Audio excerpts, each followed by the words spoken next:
हमने अपवर्तन स्लैब के थ्रू भी पढ़ा हुआ है। स्लैब से अपवर्तन जब हमने किया तो उसमें हमने एक चीज़ देखी थी कि स्लैब लाइट रे की डायरेक्शन नहीं बदलता, लेकिन वो लाइट रे को लैटरली शिफ्ट कर देता है। कितना शिफ्ट कर देता है इसका एक्सप्रेशन हमने बनाया। स्लैब क्या होती थी आप थोड़ा सा याद करिए। स्लैब में जो रिफ्रैक्टिंग सरफेस हमारी होती है, सरफेस तो 6 उस पे है, पर जैसे कि मैंने आपको बताया कि हमारे काम की सिर्फ 2 ही सरफेस है। एक वो सरफेस जिससे लाइट रे अंदर एंटर करेगी और एक वो सरफेस जिससे लाइट रे बाहर निकल के चली जाएगी। ऐसी दोनों सरफेसेस को हम रिफ्रैक्टिंग सरफेसेस बोलते हैं। तो जो हमारी स्लैब थी उसकी दोनों रिफ्रैक्टिंग सरफेसेस 2 गुण थे। पहले तो प्लेन थी दोनों, समतल, और दूसरा गुण ये था उनमें कि दोनों रिफ्रैक्टिंग सरफेसेस आपस में समांतर थी, पैरेलल। याद करिए। तो प्लेन सरफेसेस हमने देखा स्लैब में, ऐसे ही प्लेन सरफेसेस आपके प्रिज्म में भी होती हैं। इसलिए हमने प्रिज्म को पहले स्टडी करना ज़्यादा अच्छा माना कि अभी हमने स्लैब पढ़ा है और स्लैब में जो रिफ्रैक्टिंग सरफेसेस हैं, जो अपवर्तक पृष्ठ हैं, वो समतल भी है और समांतर भी है। प्रिज्म में भी जो अपवर्तक पृष्ठ होते हैं वो समतल होते हैं, समांतर तो नहीं होते। खैर, इसके जो 2 पृष्ठ होते हैं वो ऐसा कुछ एंगल बना के झुके हुए रहते हैं। ये मेरे पास एक प्रिज्म है, अगर आप देख रहे हैं सामने से, तो अभी मैं ये आपको दे दूंगा तो आप इसको देख लीजिएगा। ये एक प्रिज्म है, देखिए। आप अगर गौर से देखेंगे तो इस प्रिज्म में आपको दिखेगा ये एक प्लेन सरफेस है, आप देखें, और आयताकार है, ठीक है। इसके बाद इसको अगर हम ऐसे मोड़ देंगे, यहाँ पर भी एक बिल्कुल प्लेन सरफेस है, देखो, आयताकार है। फिर एक और आयताकार पृष्ठ है, प्लेन सरफेस। ऐसा घुमावदार, कर्व्ड, ये सब नहीं है, प्लेन सरफेस है। इसमें इधर की तरफ अगर आप देखोगे तो अब आपको ये सामने से देखने पर त्रिभुज दिख रहा होगा, है ना। ये ट्रायंगल दिखता है, पर प्लेन सरफेस तो ये भी है। ऐसे ही जस्ट इसके पीछे भी एक त्रिभुजाकार सरफेस है, और वो भी कैसी सरफेस है, प्लेन। तो इसके पास कितने पृष्ठ हैं, 5। लेकिन 5 के 5 सरफेसेस जो है वो सब प्लेन सरफेस है। इसकी कोई भी सरफेस कर्व नहीं है, और यही रीजन था। वैसे मैंने बोला था कि अगली क्लास में हम लोग लेंस के बारे में स्टडी करेंगे, पर लेंस को बाद में हम लेंगे, क्योंकि इससे पहले हमने रिफ्रैक्शन पढ़ा था स्लैब से, और स्लैब की सारी सरफेस कैसे थी, प्लेन सरफेस। तो मुझे ऐसा लगा कि प्लेन सरफेस वाले फिगर ही पहले पढ़ ले हम लोग, तो इसलिए हमने प्रिज्म को प्रेफर किया। तो आज हम लोग प्रिज्म पढ़ने वाले हैं। तो टोटल कितनी सरफेस है, 2 ट्रायंगल बने हुए हैं, आप देख सकते हैं। एक आगे से आप देख रहे होंगे, एक ये पीछे, और 3 रेक्टेंगल, एक, फिर 2, और एक ये तीसरा। तो ये कांच का बना हुआ है, पारदर्शी भी है, और 3 आयताकार आकृतियां इसमें पृष्ठ है, और 2 त्रिभुजाकार पृष्ठ है, और उससे बाउंडेड ये फिगर है। इसको हम बोला करते हैं प्रिज्म। आपको सामने से जब बना के हम दिखाएंगे तो आपको ये केवल ट्रायंगुलर शेप दिखेगा। ये मैंने यहाँ पर बना रखा है पहले से ही, तो ये जो फिगर मैंने बना के रखा है ये ऐसा सामने से बना के रखा है, पर इसका मतलब ये नहीं कि केवल एक ट्रायंगल ही है। ये वाली जो सरफेस होगी, अब आप समझ रहे हैं कैसी सरफेस होगी, प्लेन सरफेस, आयताकार। इधर वाली जो सरफेस होगी वो भी प्लेन सरफेस। जैसे इधर वाली ये सरफेस कैसी होगी, प्लेन होगी बिल्कुल, और आयताकार होगी। ये भी प्लेन होगी, आयताकार होगी। ये नीचे भी प्लेन है, आयताकार है, ठीक है। अब सबसे पहले प्रिज्म को हमने डिफाइन किया है यहाँ पर कि प्रिज्म कांच का बना एक ऐसा पारदर्शी माध्यम होता है जो 2 त्रिभुजाकार तथा 3 आयताकार पृष्ठों से घिरा होता है। कांच का बना हुआ है, पारदर्शी भी है, इसमें 2 त्रिभुजाकार आकृतियां हैं और 3 आयताकार सरफेस हैं। ये इन 5 पृष्ठों से घिरा हुआ एक फिगर होता है। बस जैसा हमने देखा वैसे ही हमने उसको लिख दिया, बस। इसके अलावा और कुछ खास नहीं बताना आपको। यहाँ पर ये जो प्रिज्म हमने बनाया है, इसमें आपको देखने की जरूरत ये है कि इसमें जो ये आयताकार सरफेस है, फिर से कितने त्रिभुजाकार पृष्ठ इसमें हैं, 2। आयताकार कितने हैं, 3, ठीक है। ये जब भी प्रिज्म हम रखेंगे ऐसा रखा करेंगे सामने से, त्रिभुजाकार। इसमें एक तरफ से लाइट रे आएगी और दूसरी तरफ से लाइट रे ऐसा निकल जाएगी, तो इस पृष्ठ पे पड़ी और इस पृष्ठ से बाहर चली गई। तो केवल ये दो पृष्ठ हमारे काम के हैं। इन्हीं दोनों पृष्ठों को हम बोलेंगे अपवर्तक पृष्ठ, रिफ्रैक्टिंग सरफेसेस इनको बोला जाएगा। ठीक है, तो फिर ये क्या है? आंसर है ये, इसको बोला करेंगे उस समय हम बेस, आधार, क्योंकि नीचे रखा हुआ है। तो ये दोनों क्या हो गए, ये वाली और ये वाली अपवर्तक पृष्ठ, इसका नाम क्या रख दिया हमने? आधार। अब क्या हमेशा यही रिफ्रैक्टिंग सरफेसेस रहेंगी? ऐसा नहीं है, आप इसको ऐसा कर लो। जब आप इसको ऐसा कर लोगे तो ये और ये रिफ्रैक्टिंग सरफेस बन गई, ये क्या बन गई? ये आधार बन गई। फिर आप इसको ऐसा कर लो घुमा के, तो ये और ये रिफ्रैक्टिंग सरफेस बन गई, ये बन गई आधार आपकी। तो रिफ्रैक्टिंग सरफेस एक बार में कोई दो ही होंगी और आधार एक रहा करेगा। ठीक है, अच्छा, अब ये जो दो रिफ्रैक्टिंग सरफेसेस हैं आपकी, आप देखें इनमें से एक सरफेस ऐसे है, एक ऐसे है और इस तरह से है। ये इन दोनों के बीच एक एंगल बनता है। आप देखिए ये जो एंगल बनता है ना, इसको हम बोलते हैं एंगल ऑफ प्रिज्म, प्रिज्म कोण बोलेंगे।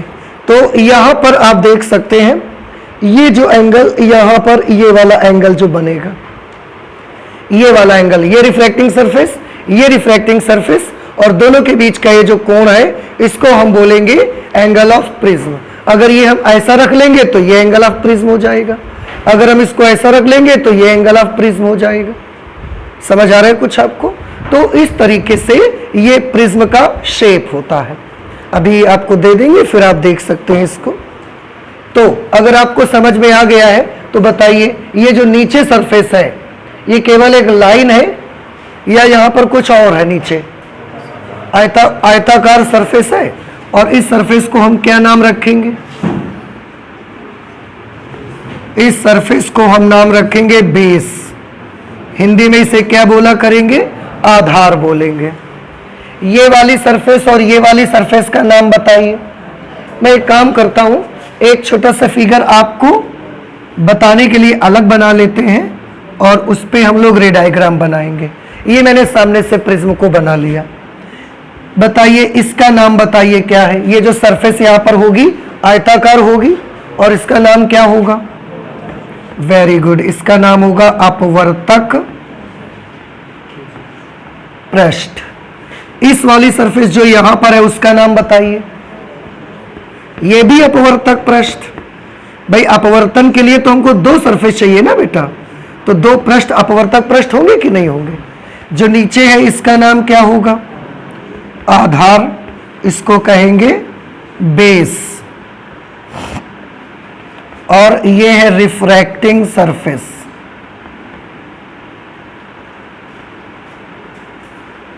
दो है इसलिए रिफ्रैक्टिंग सरफेसेस।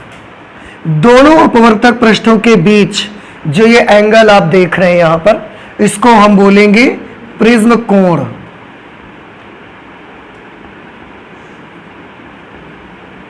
प्रिज्म कोण, ठीक है। इतनी सारी चीजें आपको प्रिज्म में याद रखनी है। और वैसा ही एक प्रिज्म हमने यहां पर बना के रखा हुआ है। इसको हम मान लेते हैं ए, इसको मान लेते हैं बी और इसको मान लेते हैं सी। तो ये जो एंगल आप देख रहे हैं ना, इसको एंगल ए नाम ही रख दिया हमने।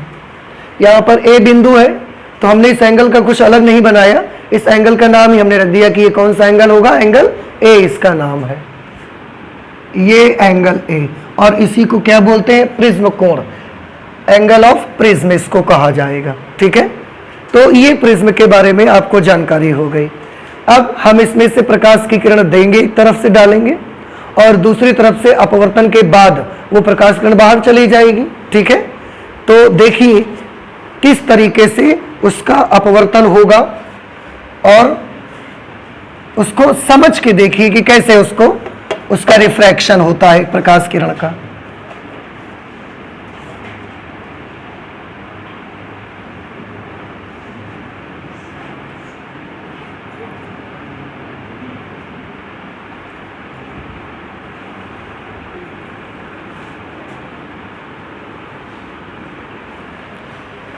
ये देखिए प्रिज्म में जो ये लेफ्ट साइड वाला अपवर्तक पृष्ठ है उस पर हमने ये एक प्रकाश किरण ऐसे भेजी, एक अपवर्तक पृष्ठ से प्रकाश किरण ऐसे भेजेंगे और दूसरे से अपवर्तन होने के बाद निकल जाएगी बाहर।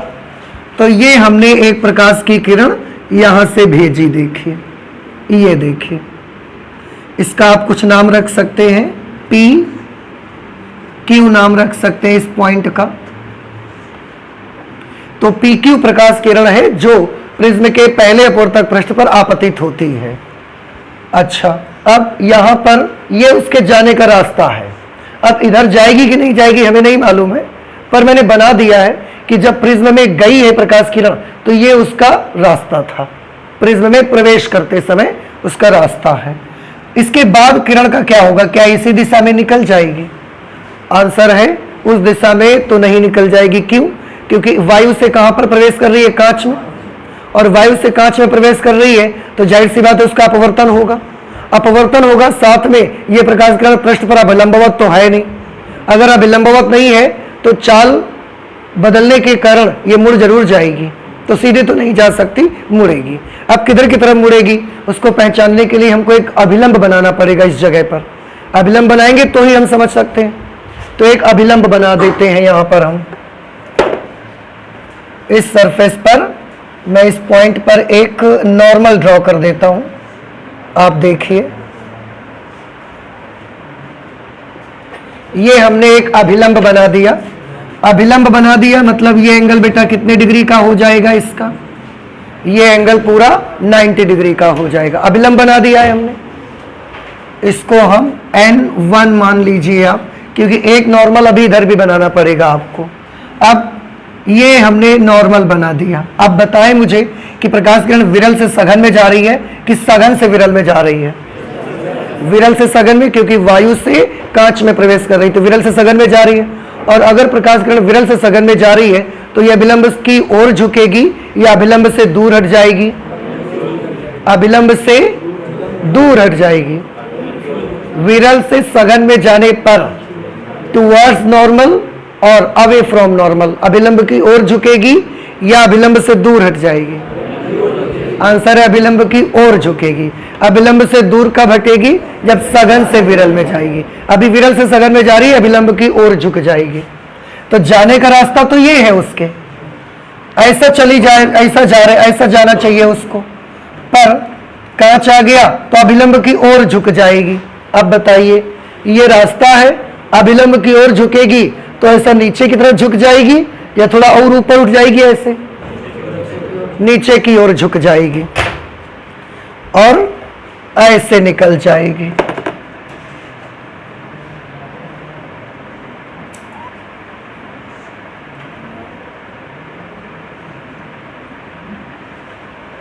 ये देखिए इस दिशा में ऐसे निकल जाएगी। तो ये नॉर्मल है, प्रकाश किरण के जाने का रास्ता ये था, ऐसा नीचे की ओर झुक गई और ऐसे चली गई। अब जब ऐसे जा रही होगी तो यहां पर जब पहुंचेगी एक इंटरफेस फिर मिलेगा उसको। वहां पर कैसे इंटरफेस मिलेगा आप देखो बेटा, इसके भीतर क्या है? कांच है, और इसके बाहर क्या है? वायु। अभी हमने प्रिज्म आपको दिखाया, पूरा कांच भरा हुआ है अंदर तक, अंदर में खोखला है ऐसा मत समझिए आप, पूरा सॉलिड है ये प्रिज्म, अंदर तक इसमें ग्लास है। तो यहां पर क्या है? कांच, और बाहर में क्या है? वायु। फिर से प्रकाश किरण माध्यम चेंज कर रही है, माध्यम चेंज कर रही है, चाल बदलेगी, चाल बदलेगी तो अपवर्तन होगा, और अभिलंबवत होती तो ना मुड़ती, पर यह अभिलंबवत तो नहीं है सरफेस पर, इसलिए मुड़ेगी जरूर। किधर की तरफ मुड़ेगी? तो किधर मुड़ेगी उसके लिए पहले मुझे इस सरफेस पर एक अभिलंब चाहिए। अभिलंब से हम अंदाजा लगा सकते हैं, तो हम एक नॉर्मल इस सरफेस पर बना लेते हैं। देखिए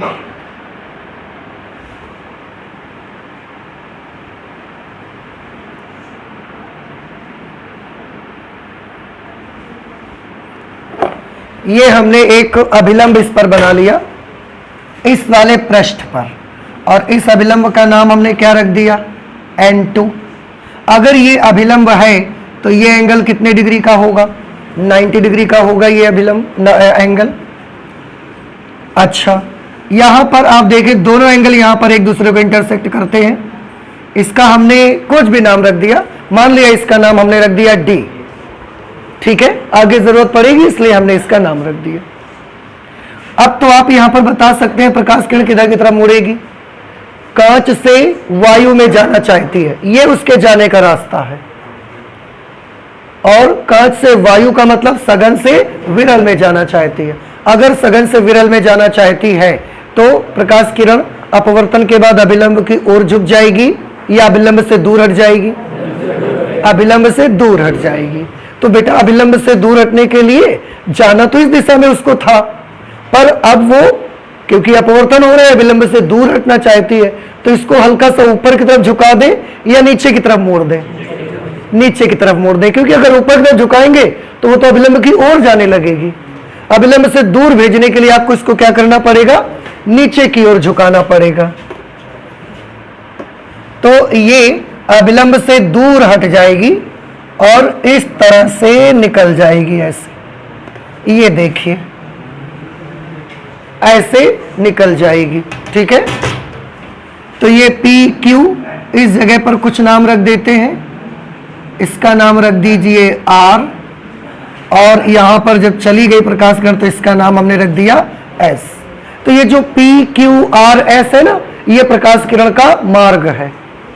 पी से क्यू की ओर हमने भेजा, फिर वो क्यू से आर गई और फिर आर से एस पे चली गई। तो पी क्यू आर एस उस प्रकाश किरण का मार्ग है, उस प्रकाश किरण का रास्ता है। कुछ बात समझ आई आपको? और अब आप देख सकते हैं कि यहां पर प्रकाश किरण का क्या हुआ, स्लैब में प्रकाश किरण का क्या हुआ था। स्लैब में जो रिफ्रैक्टिंग सरफेसेस थी कैसी थी? प्लेन थी कि कर्व्ड सरफेसेस थी? आंसर है प्लेन सरफेसेस थे। प्रिज्म में जो रिफ्रैक्टिंग सरफेसेस है वो प्लेन है या कर्व्ड है? प्लेन है। स्लैब में रिफ्रैक्टिंग सरफेसेस पैरेलल थी, यहां रिफ्रैक्टिंग सरफेसेस पैरेलल नहीं है, they are making some angle between them, उनके बीच में कुछ कोण बना रही है वो। केवल ऐसे ये स्लैब था और ये प्रिज्म है सॉरी, जब ऐसे थी प्लेन सरफेसेस तो प्रकाश किरण का क्या होता था? आंसर है डायरेक्शन नहीं बदलती थी, केवल लैटरल शिफ्ट उसमें उत्पन्न होता था, पार्श्विक विस्थापन उत्पन्न होता था। अब अगर ऐसे से ऐसे हो गई सरफेसेस, अब क्या हो रहा है आप देखिए, अब डायरेक्शन बदल रही है। देख लो, शुरुआत में जब हमने भेजा था तो इस दिशा में किरण को भेजा था, प्रिज्म से जब बाहर निकली है तो इस दिशा में निकली है प्रिज्म से बाहर। तो ये अपनी दिशा बदल रही है कि नहीं बदल रही है? शुरुआत में हमने इस दिशा में भेजा, जब बाहर निकल रही है तो इस दिशा में निकल रही है। उसके अंदर में जो भी हुआ, रिफ्रैक्शन हुआ, जो कुछ हुआ हमें नहीं मालूम, पर हम केवल ये देखना चाहते कि प्रकाश किरण का एक्चुअली हुआ क्या। ऐसे भेजा था और वो तो ऐसे निकल के जा रही है। आंसर है उसने अपनी दिशा को क्या कर दिया? बदल दिया। इसको बोलते हैं कि प्रकाश किरण का विचलन हो गया। क्या बोलेंगे इसे? कि प्रकाश किरण का विचलन हो गया। अंग्रेजी में इसको कहा जाएगा डेविएशन। और प्रकाश किरण का जो विचलन हुआ है ये किस ओर हुआ है, थोड़ा ध्यान से देखिएगा।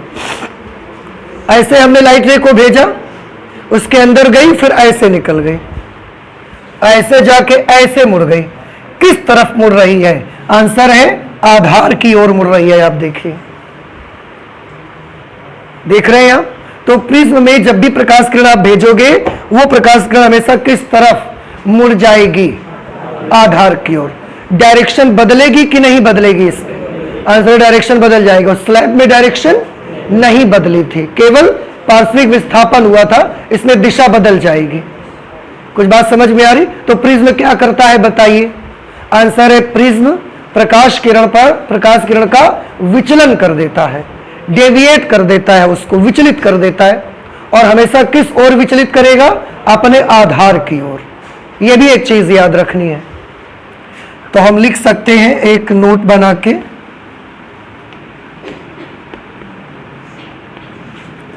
प्रिज्म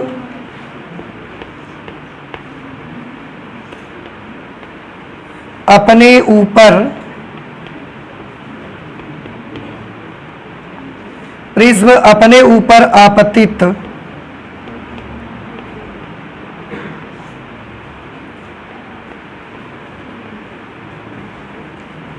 अपने ऊपर आपतित प्रकाश किरण को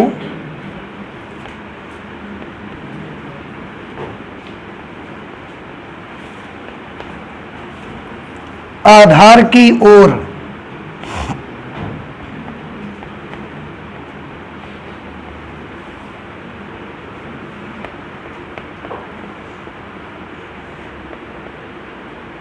विचलित कर देता है, और इस विचलित को हम बोलेंगे डेविएट।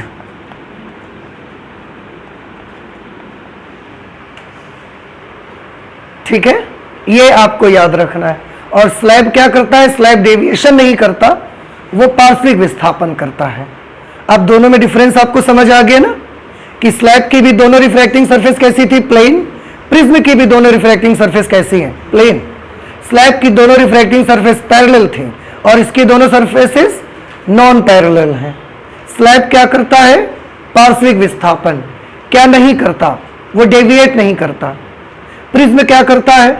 प्रिज्म डेविएट कर देता है। और हमेशा किस तरफ डेविएशन करता है वो? तो आंसर है हमेशा अपने आधार की ओर डेविएशन कर देता है। तो प्रिज्म अपने ऊपर आपतित प्रकाश किरण को आधार की ओर विचलित कर देता है। कितना विचलित कर दिया है इसने? अपने आधार की ओर डेविएट किया है, तो कितने एंगल से इसने डेविएट कर दिया है? अगर आपको ये समझना है तो आप एक काम करिए, जिस रास्ते पर आपने प्रकाश किरण को भेजा वो मार्ग हमने पहले से बना के रखा है। जिस रास्ते पर प्रकाश किरण निकल के बाहर जा रही है उस रास्ते को थोड़ा सा पीछे की ओर बढ़ा लीजिए। ये वाला जो रास्ता है प्रकाश किरण का, इसको हमने थोड़ा सा पीछे की ओर बढ़ाया। अब आप देखें, जब हम पीछे की ओर बढ़ाते हैं तो ये वाली जो रे है पीछे बढ़ाने पर प्रकाश किरण के प्रारंभिक मार्ग से इतना एंगल बनाती है। देखिए इतना एंगल, गई थी इस डायरेक्शन पे, निकल रही है इस डायरेक्शन पे। तो जिस दिशा में गई वो डायरेक्शन, और जिस दिशा में बाहर निकल रही है वो डायरेक्शन, इन दोनों के बीच एक एंगल बनता है। देखिए यहां पर एक एंगल बन रहा है। इस एंगल का इतने कोण से ही प्रकाश किरण को प्रिज्म ने विचलित कर दिया है। इतने एंगल से प्रिज्म ने लाइट रे को क्या कर दिया है? विचलित कर दिया है, उसको डेविएट कर दिया है। तो हमने इसका नाम ही रख दिया कि इस कोण का नाम है विचलन कोण। क्या नाम रख दिया? विचलन कोण, angle of deviation. Angle of deviation, विचलन कोण इसे हिंदी में बोलते हैं। और हमने इसका एक सिंबल बना लिया। क्या सिंबल बना लिया? डेल्टा। इसका सिंबल क्या बना दिया हमने? डेल्टा इसका सिंबल बना दिया। मैं यहां पर लिखे देता हूं, ये डेल्टा, ये हमने इसका सिंबल बना दिया। तो विचलन कोण क्या होता है बताइए? प्रिज्म पर आपतित प्रकाश किरण और प्रिज्म से निर्गत प्रकाश किरण, इसका नाम आपतित है और ये कौन सी है? निर्गत। तो प्रिज्म पर आपतित प्रकाश किरण और प्रिज्म से निर्गत प्रकाश किरणों के बीच बनने वाले कोण को विचलन कोण कहा जाता है। ठीक है, तो हम चाहें तो विचलन कोण को यहां पर थोड़ा सा डिफाइन कर सकते हैं। विचलन कोण,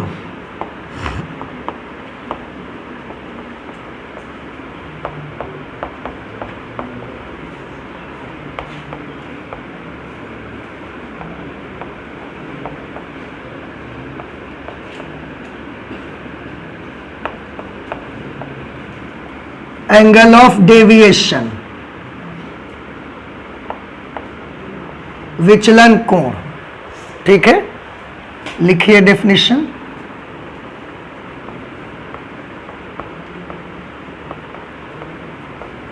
प्रिज्म पर आपतित प्रकाश किरण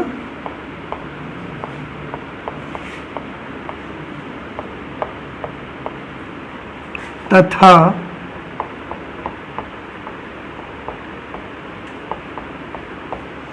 प्रिज्म से निर्गत प्रकाश किरण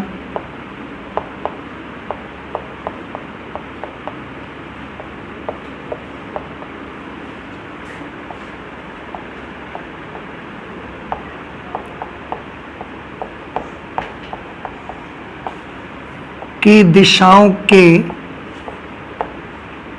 बीच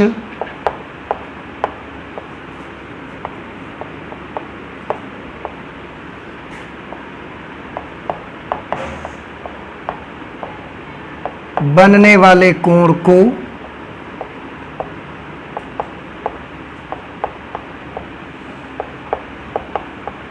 विचलन कोण कहा जाता है।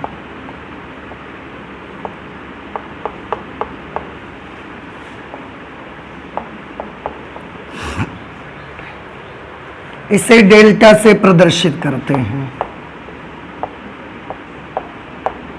इसे डेल्टा से प्रदर्शित करते हैं।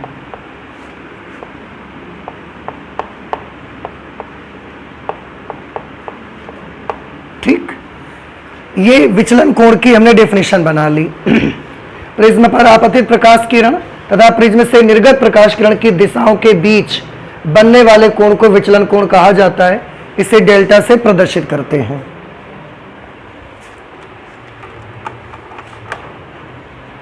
नोट हो गया सभी का? ओके। अब एक चीज और थोड़ा सा, जब प्रकाश की किरण यहां पर गई तो ये एक रिफ्रैक्टिंग सरफेस है, यहां पर प्रकाश किरण का क्या हुआ? अपवर्तन हुआ, विचलन हुआ, क्या हुआ? यहां पर बताइए, इस सरफेस पर। आंसर है यहां पर प्रकाश किरण का अपवर्तन हुआ है। फिर यहां से ऐसे गई, इस सरफेस पर पड़ी, यहां पर प्रकाश किरण का क्या हुआ? अपवर्तन। तो यहां पर प्रकाश किरण का अपवर्तन हुआ, यहां पर भी प्रकाश किरण का अपवर्तन हुआ, लेकिन पूरा प्रिज्म मिला के जो एक्शन हुआ वो क्या हुआ? आंसर है वो विचलन हुआ। तो प्रिज्म की जो दो सरफेस हैं, इस सरफेस पर लाइट रे का क्या होगा? अपवर्तन या विचलन? अपवर्तन। इस सरफेस पर लाइट रे का अपवर्तन होगा कि विचलन? अपवर्तन। पूरा प्रिज्म मिला के जो एक्शन हुआ है वो क्या हुआ है? वो विचलन हुआ है। ध्यान रहेगा आपको? ठीक है। तो ये एंगल ऑफ डेविएशन के बारे में चीजें हो गई। अब हमने क्या देखा? हमने इसका, आप जानते हैं इसका प्रैक्टिकल भी आपकी लैब में है और आप सभी को करना है इसका प्रैक्टिकल। तो जब आप इसका प्रैक्टिकल करोगे तो आप एक चीज देखोगे कि अगर, और यहां पर एंगल्स के नाम रख लेते हैं थोड़ा जरा। ये एंगल का नाम आपतन कोण, ये अभिलंब और ये अपवर्तित किरण, इनके बीच का कोण अपवर्तन कोण। ठीक है। यहां पर इस सरफेस पर जब हम आए तो यहां पर भी हमने देखा, देखो ये आपतन कोण कहां पर है? वायु में। अभिलंब और प्रकाश किरण के बीच। ये अपवर्तन कोण कहां पर है? कांच के अंदर। अपवर्तित किरण और अभिलंब के बीच ये वाला जो कोण आप देख रहे हैं, ये वाला एंगल, ये कहां पर है? वायु में, अभिलंब और प्रकाश किरण के बीच। क्योंकि ये वाला एंगल भी वायु में था, अभिलंब और प्रकाश किरण के बीच था, ये वाला एंगल भी वायु में है, अभिलंब और प्रकाश किरण के बीच में है, तो हमने इसका नाम भी क्या रख दिया? आई। लेकिन ये दोनों एंगल बराबर हो ऐसा जरूरी नहीं है, इसलिए इसका हमने साथ I1 लगा दिया और इसके साथ हमने क्या लगा दिया? I2 लगा दिया। कुछ बात हमारी समझ में आई? सिंबल दोनों को सेम दे दिए क्योंकि दोनों एंगल एयर में है और दोनों ही एंगल लाइट रे और नॉर्मल के बीच है, तो सिंबल दोनों को सेम दे दिया, बस एक को I1 कर दिया और दूसरे को क्या बना दिया? I2। ऐसे ही इसको देखिए, ये वाला जो एंगल है ये प्रकाश किरण और अभिलंब के बीच का कोण है। प्रकाश किरण और अभिलंब के बीच का एंगल, वो भी कहां पर? कांच के भीतर। तो कांच के भीतर प्रकाश किरण और अभिलंब के बीच का एंगल तो हमने R बनाया है। यहां भी कांच के भीतर प्रकाश किरण और अभिलंब के बीच का एंगल है, तो हमने बोला इसका भी नाम आप क्या रख दो? R। पर दोनों एंगल बराबर होंगे ये तो जरूरी नहीं है ना। दोनों को R किस आधार पर कर दिया हमने? क्योंकि दोनों कांच के भीतर है और लाइट रे और नॉर्मल के बीच के एंगल है, इसलिए R तो दोनों को रख दिया, लेकिन दोनों बराबर होंगे ये कोई गारंटी नहीं है, तो इसको हमने R1 मान लिया और इसको हमने क्या मान लिया? R2। ये हमने एंगल कर दिए। तो तो I1 को आप बोल सकते हैं आपतन कोण, I2 को आप बोल सकते हैं निर्गत कोण, इसको बोल सकते हैं एंगल ऑफ इमर्जेंट रे, निर्गत कोण कह सकते हैं। I1 आपतन कोण और I2 निर्गत कोण, याद रहेगा आपको। I1 का नाम हमने क्या रखा, आपतन कोण,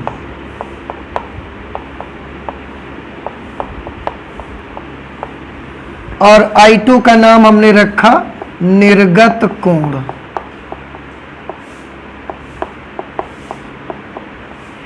एंगल ऑफ इमरजेंस इसको बोला जा सकता है। R1 अपवर्तन कोण हो गया, ठीक है। ओके, अब हमने जैसा कि आपको बताया कि प्रिज्म का पूरा एक प्रैक्टिकल है, आपको लैब में आपकी करना है। प्रिज्म के प्रैक्टिकल को करना कैसे है, थोड़ा सा मैं आपको इसके बारे में थोड़ा सा बताऊंगा और उसके बाद हम इसके आगे की स्टडी करेंगे। पहले एक चीज हम ये आपको बता दें कि हमने देखा कि जब हम इसका प्रैक्टिकल करते हैं तो ये जो आपतन कोण है ना, इसको हम बदलते हैं, थोड़ा थोड़ा करके इसको बढ़ाते जाते हैं। तो जब हम इसको थोड़ा थोड़ा करके बदलते जाते हैं तो हम देखते हैं कि इसको बदलने से एंगल ऑफ डेविएशन, जिसको हम डेल्टा से लिख रहे हैं, ये चेंज होते जाता है। एंगल ऑफ डेविएशन क्या होता है, बदलता है। तो आपतन कोण को बदलने से विचलन कोण बदलते रहता है। हमने ये देखा प्रैक्टिकल करके। और आपतन कोण शुरुआत में जब हम बढ़ाना शुरू करते हैं, आपतन कोण को हम बढ़ाते ही रहते हैं। तो शुरुआत में जब हम आपतन कोण को बढ़ाते हैं ना, तो विचलन कोण की वैल्यू घटती है, पहले तो घटती है। एक निश्चित आपतन कोण आने पर विचलन कोण का मान कम हो जाता है बिल्कुल। उसके बाद भी अगर आप आपतन कोण बढ़ा रहे हो तो विचलन कोण फिर से बढ़ना शुरू हो जाता है। तो आपतन कोण को हम लगातार क्या कर रहे हैं, बढ़ा रहे हैं। लेकिन विचलन कोण में क्या परिवर्तन हमको देखने को मिलता है कि शुरुआत में विचलन कोण घटता है और एक निश्चित विचलन कोण के बाद वो फिर से क्या होने लगता है, बढ़ना शुरू हो जाता है। मतलब पहले एंगल ऑफ डेविएशन घटेगा और फिर एंगल ऑफ डेविएशन क्या होने लगेगा, बढ़ेगा। इसका मतलब है कहीं ना कहीं पर एक एंगल ऑफ डेविएशन आएगा जो सबसे छोटा होगा। पहले घटेगा फिर बढ़ेगा, तो एक एंगल ऑफ डेविएशन आएगा ना जो सबसे छोटा होगा, वो उस एंगल ऑफ डेविएशन को हम नाम रखेंगे एंगल ऑफ मिनिमम डेविएशन, न्यूनतम विचलन कोण या अल्पतम विचलन कोण उसको बोलेंगे। पर उसके लिए आपको प्रैक्टिकल करना है।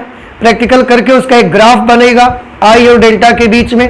ग्राफ से आप डेल्टा पर वो minimum angle of minimum deviation को पहचान सकते हो। तो इसको यही रोक देते हैं। पहले मैं आपको बताऊंगा कि प्रैक्टिकल करेंगे कैसे। आप थोड़ा ध्यान से देखिएगा, आपको लैब में क्या क्या चीजें मिल जाएंगी। देखो, अगर ये चीज आपको समझ में आ गई ना, फिर आगे का सारा काम हमारा आसान हो जाएगा।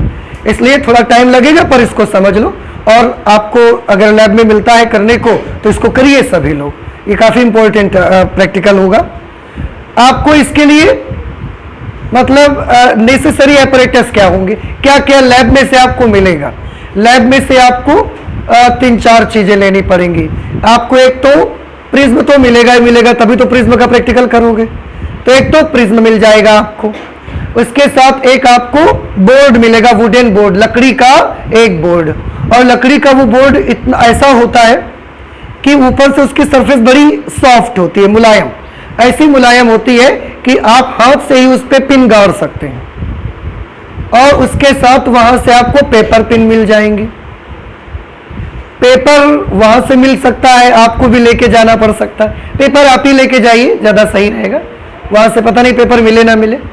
तो एक कागज, वो प्लेन पेपर होगा, सादा कागज बिल्कुल, जैसा ड्राइंग पेपर होता है ना आपका, वैसा एक पेपर आपको मिल जाए, मतलब लेके जाना है। तो सबसे पहले यहां पर क्या है, लकड़ी का बोर्ड। तो ये लकड़ी का बोर्ड हमारा है।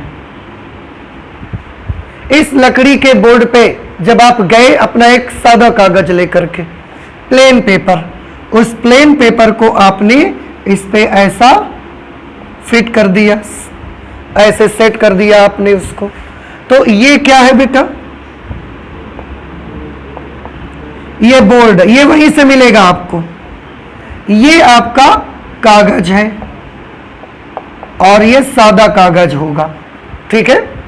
इस पे अपने आप से कुछ नीचे हम स्केल से एक लाइन बना देंगे, थोड़ा सा नीचे, इतना नीचे बनाएंगे ताकि इसको ऐसा रख सके हम, रख के और ऊपर हम कुछ किरणें बना सके, ठीक है। अब देखो ये लाइन हमने अपने मन से बना दी। इसके बाद स्केल से बनाइए, हाथ से नहीं, टेढ़ी हो जाएगी आपसे लाइन।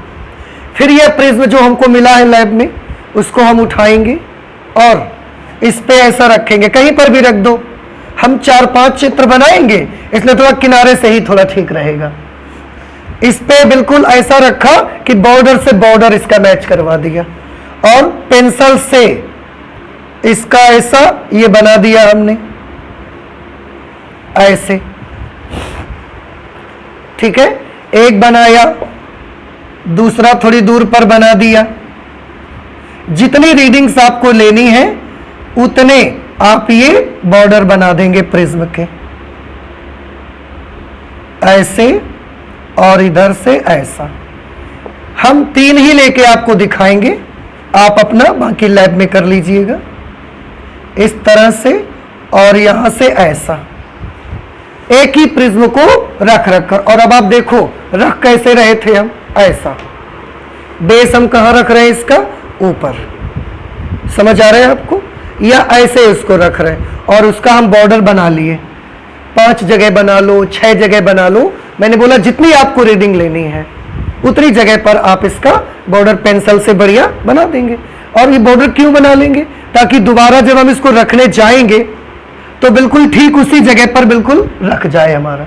अगर हम नहीं बनाएंगे तो अभी यहां रखा, फिर थोड़ी देर बाद खिसक भी, अगर बाई चांस हमारे प्रैक्टिकल करते करते ये बोर्ड में से थोड़ा सा खिसक गया, आप जान नहीं पाओगे दोबारा इसको कहां ले जाना है हमको। तो बॉर्डर बना देने से ये फायदा रहेगा कि आप यहां रखा है, अगर आपसे धीरे से हिल भी गया और खिसक के हल्का ऐसा हो गया तो फिर से आप उसी बॉर्डर पे उसको सेट कर लोगे। ये उसका फायदा है। ये हम बोर्ड पे बना के दिखा रहे हैं, ये पूरा का पूरा इंस्ट्रूमेंट आपका ऐसा टेबल पर रखा होगा, ऐसा आप इसको प्रिज्म को रखोगे उस बॉर्डर पे, ठीक है। अच्छा, आपको पेपर पिन मिलेंगी वहां से। पेपर पिन आप जानते हैं ना, पतली पतली सी पिन होती है, पेपर में लगाई जाती है कागज पे, वो पेपर पिन मिल जाएंगी। कम से कम 4 और ज़्यादा से ज़्यादा 6-8 भी आप ले सकते हैं। उन पेपर पिन का क्या करेंगे, फिर देखो बॉर्डर बना लिया, प्रिज्म हटा देंगे। प्रिज्म हटाने के बाद हर प्रिज्म पर एक एक यहाँ पर अभिलंब खींचेंगे हम स्केल से। ये हमने एक अभिलंब बना दिया, ये हमने अभिलंब बना दिया, ये हमने अभिलंब बना दिया। सब प्रिज्मों में बिल्कुल बीचों बीच यहां पर हम एक एक नॉर्मल ड्रॉ कर देंगे इसमें, ठीक। अभिलंब बनाने के बाद अब हमको इस पर आपतित किरण डालनी है। आपतित किरण, आपतित किरण डालनी है तो हम यहां पर अपना प्रोट्रैक्टर रखेंगे। प्रोट्रैक्टर मतलब चांदा, डी चांदा रखेंगे और आपतन कोण का एक निश्चित एंगल होगा ना कि हम इतने कोण पर आपतित करना चाहते हैं, तो धीरे धीरे एंगल को बढ़ाइए, 5-5 डिग्री के अंतर से बढ़ाइए। और शुरुआत कहाँ से करिए, तो शुरुआत आप थोड़ा जरा 25 से शुरुआत कर लीजिए। तो सबसे पहला जो एंगल बनाइए आप यहाँ पे, वो 25 डिग्री एंगल पर एक प्रकाश किरण को यहाँ डाल दो। तो ये आपतित किरण है और ये एंगल हमने कितना रख लिया, अभी 25 डिग्री का आपतन कोण रख लिया। अभी प्रिज्म नहीं रखा है, प्रिज्म हटा दो, यहां पर चांदा रखो, 25 डिग्री पर निशान लगाओ, चांदे को हटा के ऐसा मिला दो, तो ये एंगल कितना बन गया, ये हमारी आपतित किरण का काम करेगा। फिर वही चांदा यहां लेके आओ, फिर से उस चांदे को ऐसा रखो यहां पर, इस बार थोड़ा दूर निशाना लगाओ 30 डिग्री पर। तो इस बार हमने आपतन कोण कितना बढ़ा के कर दिया, इस बार आपतन कोण हमने कर दिया 30 डिग्री, ठीक है। इस तरह से ये आपतन कोण हम बना रहे हैं। अगले वाले में फिर डी रखो, फिर से इसका कोण बनाओ, हमने थोड़ा सा कोण और बढ़ा दिया और इसको बढ़ा के कर दिया 35 डिग्री, ये आपतन कोण होगा। ये आपतित किरण है सब में, और ये आपतन कोण है। एंगल धीरे धीरे 5 डिग्री 2 डिग्री बढ़ा सकते हो, पर 2 डिग्री बढ़ाएंगे तो बहुत बनाने पड़ेंगे फिगर हमको, तो हमने 5 डिग्री का बढ़ा लिया। और 10 का बढ़ाएंगे तो कहां से, अभी मैंने बोला पहले कम होगा और कम होते होते फिर बढ़ना शुरू हो जाएगा, तो कहां से घटा, सबसे छोटा कहां पर था उसको पकड़ना हमें मुश्किल पड़ जाएगा। इसलिए हम 10 का भी नहीं बनाएंगे और 2 का नहीं बनाएंगे। 1 2 डिग्री का बनाओगे तो क्या होगा, आपको 10 फिगर बनाने पड़ेंगे।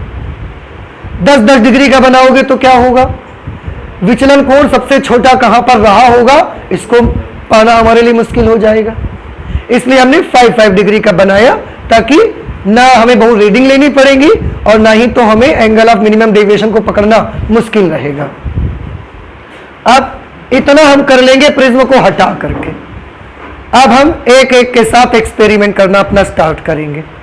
कैसे एक्सपेरिमेंट करेंगे, आपको जो पेपर पिन मिली हुई है, अगर आपको ज्यादा पेपर पिन मिली है या कम मिली है, कम से कम मैंने बोला कि 4 तो हमको चाहिए ही चाहिए, तो हम क्या करते हैं, देखो उनमें से 2 पेपर पिन को आप यहां ऐसा गाड़ देंगे, एक को यहां एक को यहां पर, थोड़ी दूर के अंतर पे, थोड़ी दूर पर गाड़ देंगे, 2 सेंटीमीटर पर दूरी पर आप गाड़ दो। और ध्यान रहे वो जो लकड़ी का बोर्ड होगा वो मुलायम होगा, आप गाड़ोगे तो आराम से गड़ जाया करेगा। नहीं तो अगर हार्ड बोर्ड होगा तो आपके इस उंगली पर जो है ना, जब आप इसको ऐसा दबाओगे तो दर्द होने लगेगी उंगली, क्योंकि एक बार पेपर पिन नहीं गाड़नी है इस पे, बहुत बार, अभी आप देखोगे कितनी बार करना है। तो 2 पेपर पिन उसी आपतित किरण पर हम थोड़ी दूर पर 2 सेंटीमीटर पर हमने गाड़ दिया, 2 गाड़ दी। ये पेपर पिन का क्या उपयोग है, पेपर पिन का ये यूज है बेटा, जैसे आप एक चीज समझने की कोशिश करिए, जैसे हमने यहां पर एक चौक आपको दिखाई, एक चौक, तो आपतित किरण किस लाइन में है आप नहीं समझ पाओगे, लेकिन अगर हमने इस चौक के सामने एक चौक और रख दी, अब आप जान जाओगे कि दोनों को मिलाने वाली लाइन ही कैसी होगी, आपतित किरण बन पाएगी। दूसरी चीज, ये बिल्कुल लाइन में पड़ेंगे एक, जब ये दोनों चौक एक दूसरे की लाइन में पड़ जाएंगे तो क्या होगा कि जब आप आगे से देखोगे तो केवल ये वाली चौक आपको दिखेगी, पीछे वाली चौक आपको नहीं दिखेगी, आगे वाली चौक से ये वाली चौक क्या हो जाएगी, ढक जाएगी। तो अगर कहीं पर ऐसा 10 खंभे एक दूसरे से थोड़ी दूर पर गड़े हुए हैं, तो वो सब खंभे एक लाइन पर है, आप कैसे पहचानोगे, वो सब खंभे एक लाइन पर है, आप कैसे पहचानते हैं, तो सब अपनी तरफ वाले खंभे को देखिए और ऐसी जगह पर खड़े हो जाइए जिससे आपको पहला वाला खंभा तो दिखे, पीछे वाला कोई पोल आपको न दिखे। अगर ऐसा है तो हम समझ जाएंगे कि अब सब के सब पोल कैसे आ गए, एक सीध में आ गए। प्रेयर करते वक्त स्कूल में भी आप ऐसे खड़े होते हो तो आपको बताया जाता है कि आपके आगे वाले का तो सर आपको दिखे, पर उसके आगे वाले का सर आपको नहीं दिखना चाहिए, तब आप समझ जाओ कि हम एक दूसरे की सीध में आ गए हैं।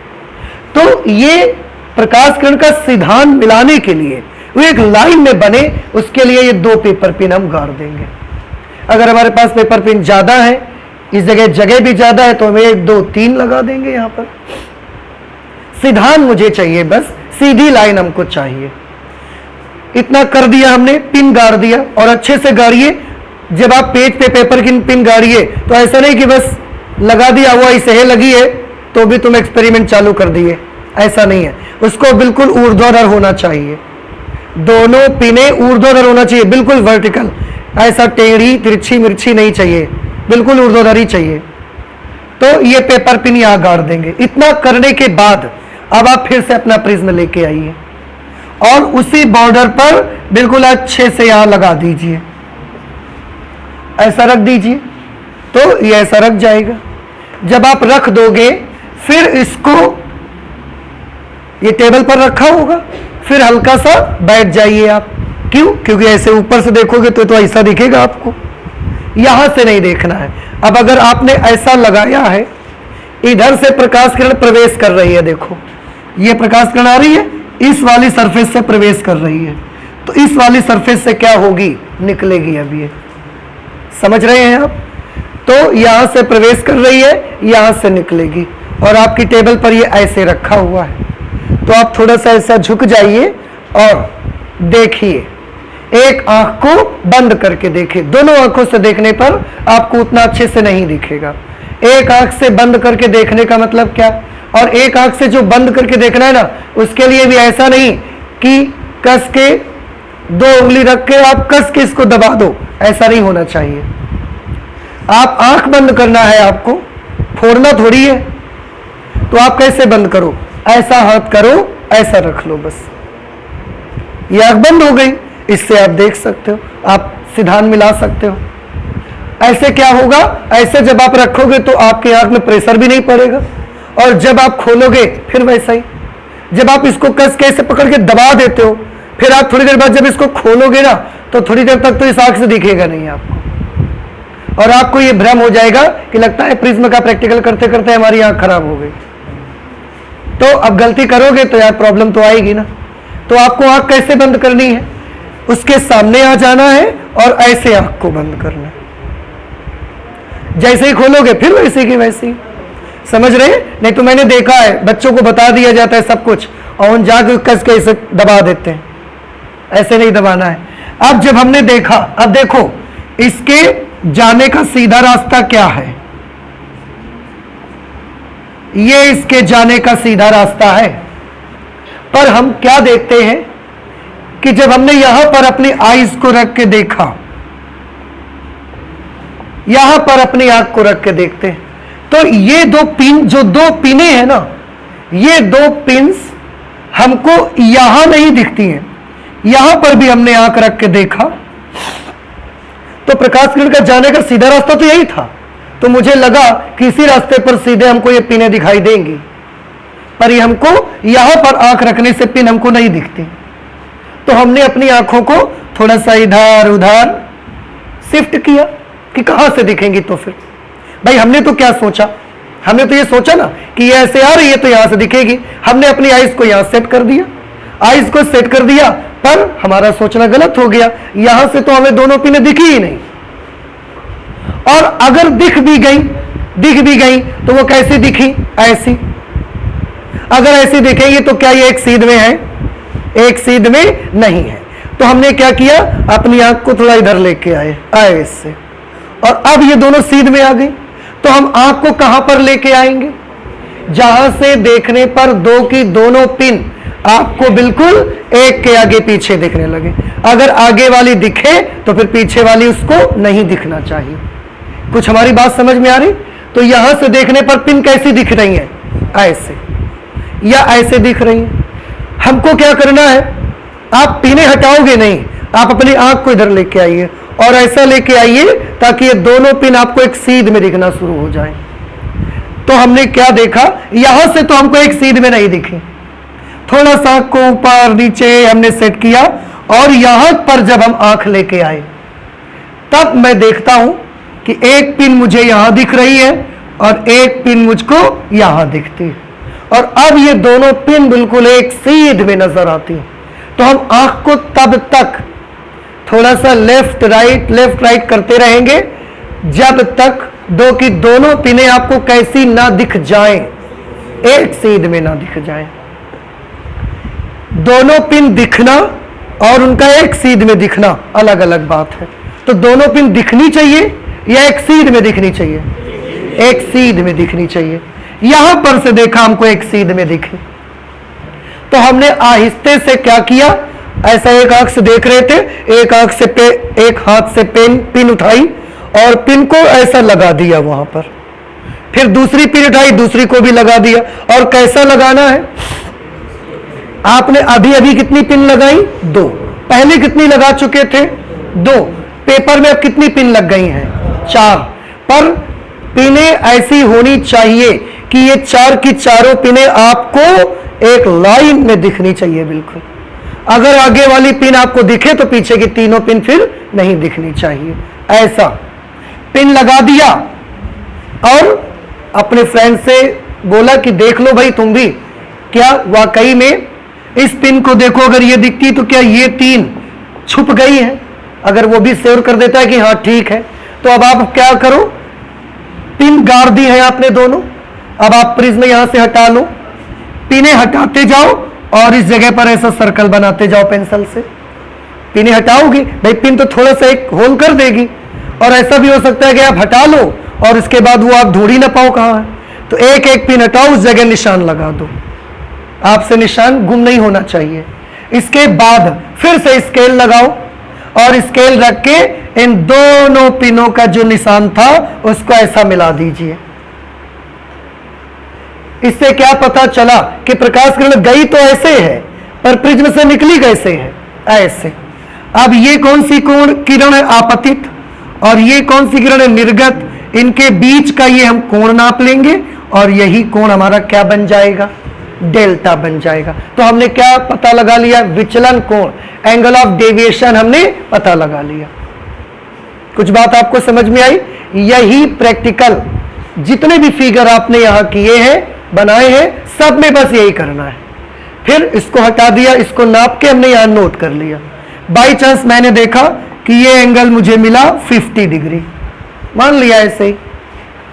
इसको हटा के यहां पर प्रिज्म रखा, यहां पर 2 पिन लगाई, फिर से हमने 2-2 सेंटीमीटर के डिफरेंस पर। फिर से इसके जाने का एंगल, इसके जाने का जो रास्ता है वो ये है। फिर हमने यहां पर आंख रख के देखा, पर यहां से हमको ये दोनों पिनें नहीं दिखी, क्योंकि प्रिज्म ने क्या कर दिया होगा? पिन किरणों को विचलित कर दिया होगा, तो यहां से देखने पर नहीं दिखेगी आपको। फिर से हम आईज को ऐसा ऊपर नीचे लेफ्ट राइट सेट करेंगे और उस जगह पर आंख को लेके जाएंगे जहां से जब हम देखें तो दोनों की दोनों पिनें आपस में एक सीध में दिखे। बिल्कुल बाई चांस हमको वो यहां से देखने पर दिखी एक सीध में।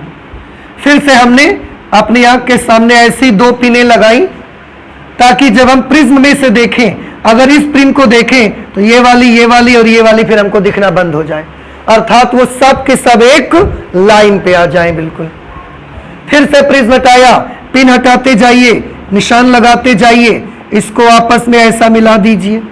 ये निर्गत किरण बन गई, ये आपतित किरण है। अब आपतित किरण और निर्गत किरण के बीच का ये कोण आ गया। फिर से ये कौन सा कोण मिल गया हमको? फिर से ये विचलन कोण मिल गया। मान लिया कि ये विचलन कोण हमको कितना मिल गया? 45 डिग्री का मिल गया। ऐसे करते जाएंगे और विचलन कोण हम क्या करते जाएंगे? पता लगाते चले जाएंगे। तो हर एक आपतन कोण के लिए विचलन कोण हमने पता लगाया, और अलग अलग आपतन कोण के लिए हमको विचलन कोण भी कैसे मिले? अलग अलग विचलन कोण हमको मिले। तो अगर अलग अलग आपतन कोणों के लिए अलग अलग विचलन कोण मिले, फिर हमने क्या किया? आपतन कोण और विचलन कोण के बीच हमने एक ग्राफ बनाया। आपतन कोण और विचलन कोण के बीच ऐसा करके 4, 5, 6 रीडिंग ले लिया, और आपतन कोण और विचलन कोण के बीच हमने एक ग्राफ बनाया।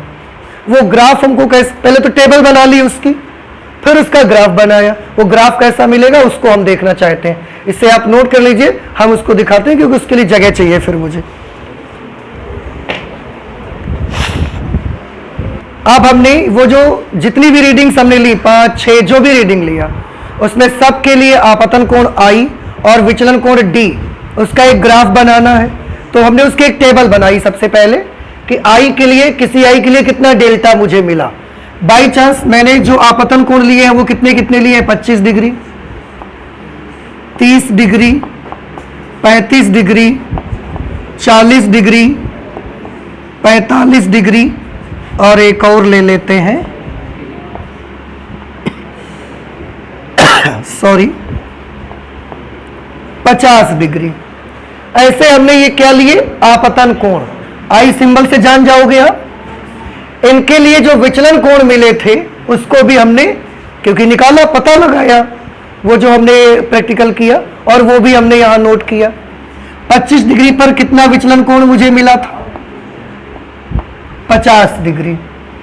30 डिग्री पर हमको विचलन कोण मिला 45 डिग्री। मान लिया, देखो ये कोई एग्जैक्ट डाटा नहीं है, मैं आपको सिर्फ समझाने के लिए कि ऐसा होगा वो मैं आपको दिखा रहा हूं। 35 डिग्री पर मुझे मिला 40 डिग्री विचलन कोण, 40 डिग्री पर हमको विचलन कोण मिला 42 डिग्री। 45 डिग्री पर हमको विचलन कोण मिला 47 डिग्री। 50 डिग्री पर हमें विचलन कोण मिला 52 डिग्री। तो हमने उसको एक टेबल में नोट कर लिया। अब जब हमने टेबल में नोट किया तो हमने देखा एक चीज कि आपतन कोण तो हम लगातार क्या करते जाते हैं, बढ़ाते, उसको तो हमने नहीं कम किया ना ज्यादा किया। आपतन कोण को हम कॉन्टिन्यूअसली इंक्रीज ही करते जा रहे हैं। पर एंगल ऑफ डेविएशन को जब हम देखते हैं तो आप देखिए पहले ये शुरुआत में क्या हो रहा है, घट रहा है, और फिर ये क्या होने लगा, बढ़ने लगा। पहले 50 से 45, फिर 40, उसके बाद 42, फिर 47 और फिर 52।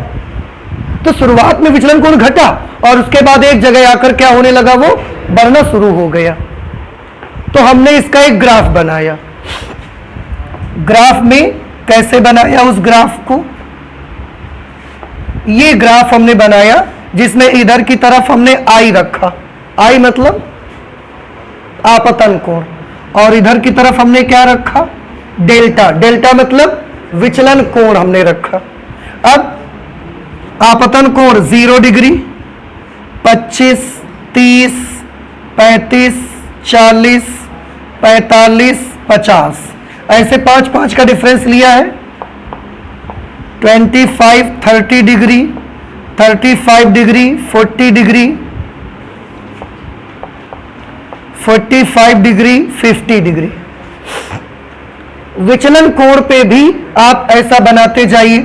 इसमें भी आप चाहें तो 5-5 का डिफरेंस ले सकते हैं। सबसे कम 40 मिला, सबसे ज्यादा 52 मिला है आपका। तो ये हमने यहां पर लिख दिया 40 डिग्री, यहां पे हमने लिख दिया 45 डिग्री, यहां पे हमने ले लिया 50 डिग्री, और यहां पर हमने कितना ले लिया 55 डिग्री। तो ये एंगल ऑफ डेविएशन है, विचलन कोण है। एंगल ऑफ डेविएशन, और ये है एंगल ऑफ इंसिडेंस, आपतन कोण। ठीक है, angle of incidence, angle of deviation. Graph बनाया 25 डिग्री आपतन कोण पर 50 डिग्री, 25 डिग्री आपतन कोण पर 50 डिग्री, यहां निशान लगा दिया मैंने एक, इधर 25 इधर 50 के सामने।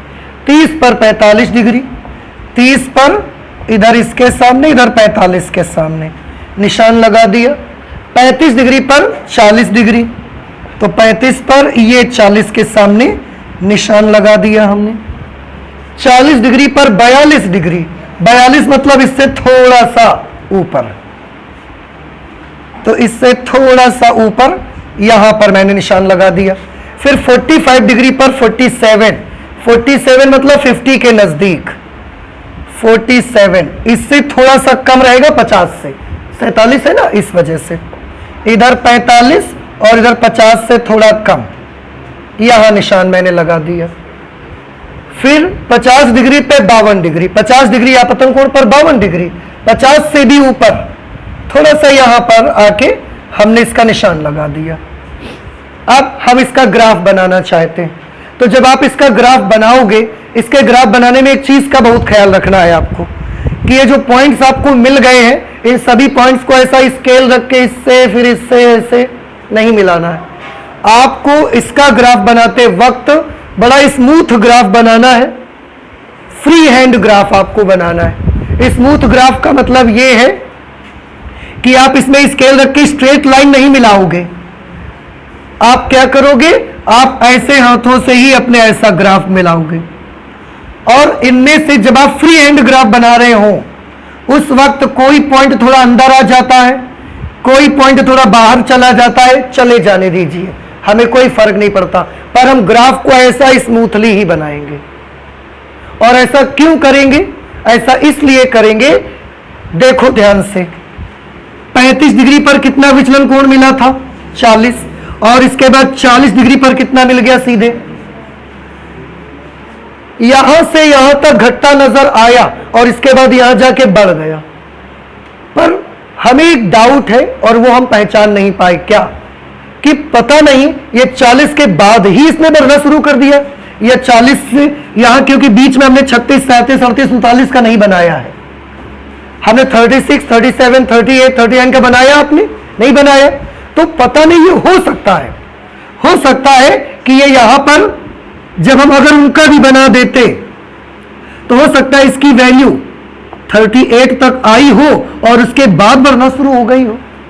भाई 40 से 39 हुई हो, 39 से 38 आई हो और 38 के बाद बढ़ना शुरू हुई हो, तो 40 पर 42 आपको मिल गया। तो टेबल में से हम एग्जैक्टली ये समझ नहीं पाए कि ये जब लगातार घटते ही जा रहा था, लगातार अगर ये घटते ही जा रहा था तो किस एंगल पर आके इसने पलटी मारा, ये हम नहीं समझ पाए। कुछ मेरी बात समझ आ रही है? एक एंगल तो यहां पर आया होगा, घट रहा था, उस एंगल के बाद ही इसने पलटी मारा, तभी तो बढ़ के यहां पर मिला 42। हमने तो 5-5 का डिफरेंस लिया है। ये पॉसिबल है कि ये 40 के बाद 39, 38 तक घटा हो और उसके बाद यहां से पलटी इसने मारी हो और फिर 40 पर आपको 42 मिल गया जाकर के। तो वो वाला एंगल हम नहीं समझ पाए जिस एंगल पर ये घटते जा रहा था और घटते घटते घटते घटते जिस एंगल पर जाके इसने सब पलटी मारी है, फिर से बढ़ना शुरू किया, वो एंगल हम टेबल से नहीं पता लगा सकते। लेकिन वो एंगल आप ग्राफ से पता लगा सकते हो, और केवल उसी वक्त जब आप ग्राफ को स्मूथली बनाओगे। अगर आप स्केल से ऐसा मिला दोगे तो भी आप नहीं पकड़ सकते। तो हमको वो वाला कोण पता नहीं चला जिस एंगल पर जाके ये विचलन कोण घटते घटते गया और फिर से बढ़ना शुरू हो गया। वो एंगल हमको टेबल से पता नहीं चलता। तो वो एंगल अगर टेबल से पता नहीं चलता तो वो एंगल हमको कहां से पता चलेगा? आंसर है वो एंगल हमको ग्राफ से पता चलेगा। और ग्राफ से भी कब पता चलेगा? जब आप स्मूथ कर्व बनाओगे। अगर आप स्केल से मिला दोगे तो वो भी नहीं पकड़ पाओगे आप। इसलिए हम स्मूथ कर्व बनाते हैं। कैसे? आप देखिए, हमने इसको ऐसा बनाना शुरू किया, ऐसे,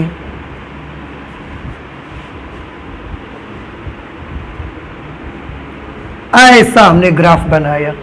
अब देखिए, हमने एक स्मूथ कर्व बनाया है। स्मूथ कर्व बनाया है, ये पॉइंट थोड़ा अंदर चला गया, आई डोंट केयर, मुझे फर्क नहीं पड़ता।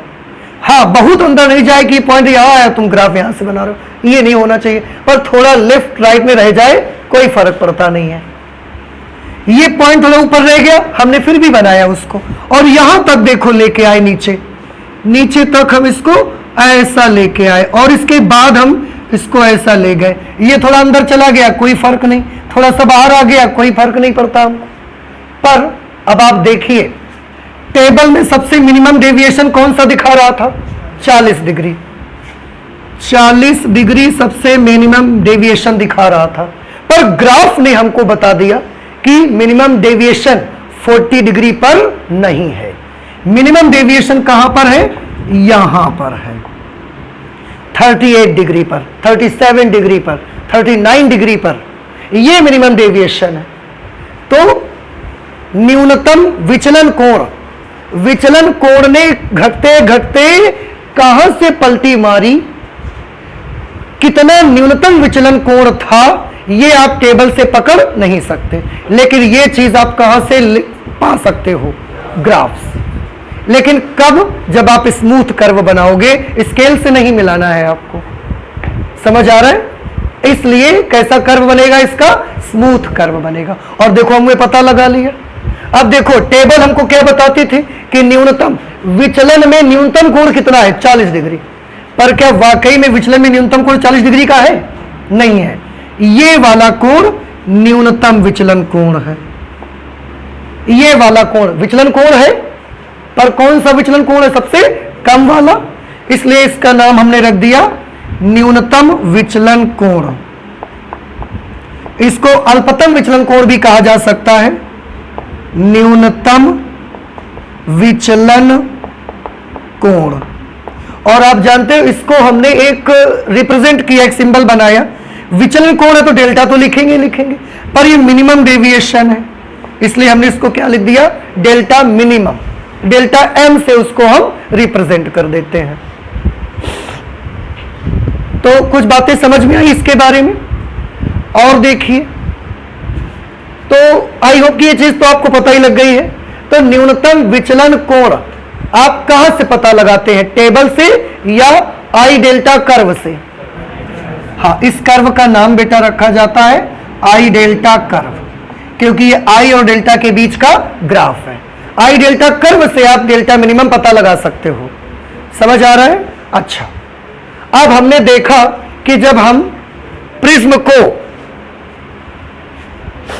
सबसे मिनिमम डेविएशन के लिए सेट कर देते हैं, जब कभी प्रिज्म को मिनिमम डेविएशन के लिए सेट किया जाता है तो उसमें हमको एक खास बात दिखती है। क्या खास बात दिखती है?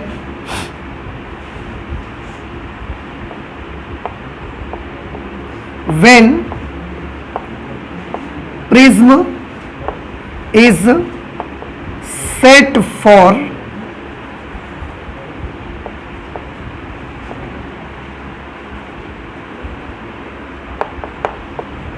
condition of minimum deviation, क्या मतलब निकला इसका? When prism is set for, जब प्रिज्म को समायोजित किया जाता है, सेट किया जाता है, for condition of minimum deviation, न्यूनतम विचलन की स्थिति के लिए जब हम प्रिज्म को सेट करते हैं ना, तो हमने एक बड़ी अजीब चीज देखी और बड़ा स्पेशल इक्वेशंस देखी। क्या कि ये जो I1 था वो I2 के बराबर मिलने लगा मुझे। I1 और I2 दोनों आपस में कैसे हो गए? सेम हो गए। और ये जो R1 है और ये R2, ये भी दोनों बेटा हमको बराबर मिल गए। ये हमने देखा कि अगर प्रिज्म को हम उस स्थिति के लिए सेट कर दें जिसमें उसका विचलन कोण सबसे कैसा हो? न्यूनतम, उस हालत पे I1 की वैल्यू I2 के बराबर और R1 की वैल्यू R2 के बराबर आ जाती है। समझ में आया? और उस समय विचलन कोण कितना होगा? तो आंसर है उस समय विचलन कोण सबसे छोटा होगा और उसका सिंबल क्या होगा? Delta M. तो उस समय विचलन कोण को हम किससे रिप्रेजेंट करेंगे? डेल्टा एम से रिप्रेजेंट करेंगे। तो ये कन्वीनियंस हमको मिल गया जिसका यूज हम प्रिज्म के पदार्थ के अपवर्तनांक का जब सूत्र डिराइव करेंगे उस वक्त हम इसका यूज कर सकते हैं। ठीक है? अच्छा, ग्राफ बन गया, ये भी बता दिया मैंने। अब जानते हो यहां पर एक चीज हमको करनी है, न्यूनतम विचलन कोण की परिभाषा लिखनी है, तो इसको डिफाइन करना है। तो क्या परिभाषा लिखोगे? मैं बताऊंगा, आप घर से लिख के लाओगे सभी लोग। ठीक रहेगा? नहीं ठीक रहेगा? ठीक रहेगा। देखो क्या परिभाषा लिखोगे, बड़ा आसान, जो देखा है और वही तो लिखना है। तो हम क्या लिखेंगे? जैसे जैसे प्रिज्म पर आपतन कोण का मान क्या होते जाता है? बढ़ता जाता है। विचलन कोण का मान प्रारंभ में घटता है और एक निश्चित विचलन कोण के बाद बढ़ना शुरू हो जाता है। ठीक है? विचलन कोण के सबसे न्यूनतम मान को, विचलन कोण के सबसे न्यूनतम मान को न्यूनतम विचलन कोण कहते हैं। भाई आपतन कोण हम क्या करते जा रहे हैं? बढ़ाते जा रहे हैं। विचलन कोण प्रारंभ में क्या होता है? घटता है और इसके बाद एक निश्चित विचलन कोण के बाद क्या होने लगता है? बढ़ना प्रारंभ हो जाता है। लेकिन इस दरमियान हमको एक विचलन कोण मिलता है जो सबसे छोटा रहता है। वो वाले सबसे छोटे विचलन कोण को ही हम क्या बोलेंगे? न्यूनतम विचलन कोण, अल्पतम विचलन कोण, एंगल ऑफ मिनिमम डेविएशन। बस ये डेफिनेशन लिख देनी है और आप लिख के लाइएगा। अगर आपसे नहीं बनता है तो जब आप कल आओगे हम लिख देंगे डेफिनेशन। ठीक रहेगा? और इसके बाद अगली क्लास पे अब हम लोग प्रिज्म के पदार्थ के अपवर्तनांक का सूत्र डिराइव करेंगे कि फॉर्मूला क्या होता है। तो आज फिजिक्स में इतना ही रखेंगे, आगे और पढ़ाई करेंगे पर नेक्स्ट क्लास पे। Okay, thank you.